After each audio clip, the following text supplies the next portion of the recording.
नमस्कार, आप सभी का एक बार फिर से स्वागत है हमारे चैनल सनातन स्टोरीज में। आप सभी को नवरात्रि के दूसरे दिन की हार्दिक शुभकामनाएं। आइए मिलकर सुनते हैं मां ब्रह्मचारिणी की व्रत कथा।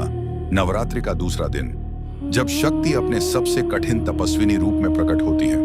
यह केवल एक कथा नहीं, यह है तप, त्याग और अडिग संकल्प की पराकाष्ठा। मां ब्रह्मचारिणी की दिव्य गाथा है यह। सुनते हैं मां ब्रह्मचारिणी की दिव्य गाथा।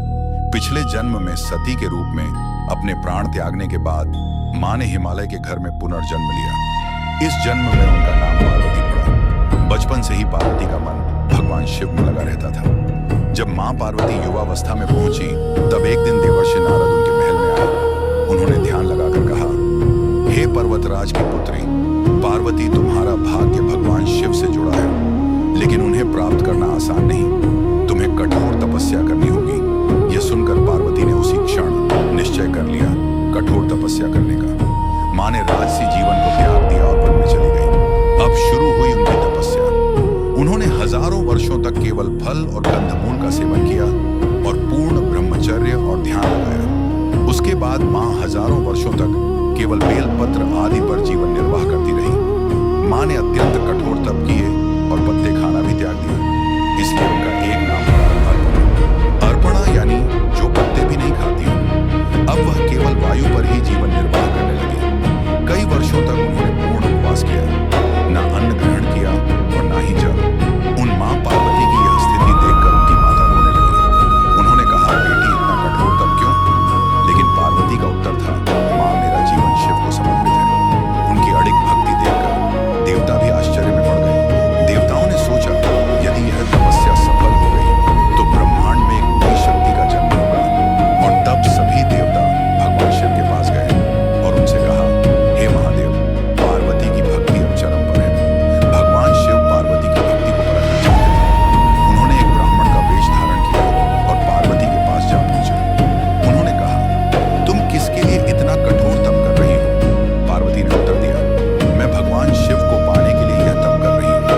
ब्राह्मण वेश में भगवान शिव हंस पड़े। वो तो श्मशान में रहने वाला भस्मधारी और अजीब सा योगी है। तुम उनसे विवाह क्यों करना चाहती हो? यह सुनकर पार्वती का चेहरा गंभीर हो गया। उन्होंने दृढ़ स्वर में कहा, आप भगवान शिव का अपमान कर रहे हैं। मेरे लिए शिव ही सर्वोच्च है। मैं उन्हें ही पति के रूप में स्वीकार करूंगी। जैसे ही पार्वती ने यह कहा, वैसे ही वह ब्राह्मण दिव्य प्रकाश में बदल गया और सामने प्रकट हुआ। स्वयं भगवान शिव उन्होंने मुस्कुराकर कहा, हे पार्वती, तुम्हारी भक्ति, तुम्हारा तप मुझे प्रसन्न कर चुका है। मैं तुम्हें अपनी अर्धांगिनी के रूप में स्वीकार करता हूँ।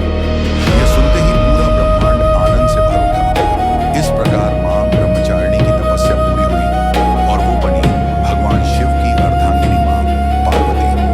उनकी यह कथा हमें सिखाती है कि सच्ची भक्ति में शक्ति होती है और तपस्या कभी व्यर्थ नहीं जाती। मां ब्रह्मचारिणी का स्वरूप साधना और संयम का प्रतीक है। मां की दो भुजाएं हैं, जिसमें दाहिने हाथ में झपमा माला और बाएं हाथ में कमंडल है।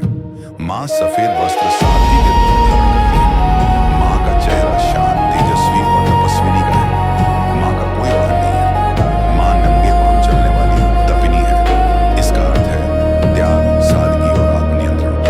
मां की पूजा के लिए स्नान करके सफेद रंग के वस्त्र पहने, मां की प्रतिमा या चित्र को स्थापित करें, दीपक और धूप जलाएं, गंगा जल से शुद्ध करें, मां को सफेद दूध चढ़ाएं, भोग अर्पित करें, मां के मंत्र का जाप करें, ओम ब्रह्मचारिणी नमः, और फिर मां की आरती करें। मां को चमेली, सफेद गुलाब या कमल का फूल भी चढ़ाया जाता है। सफेद रंग शुद्धता और तपस्या का प्रतीक है।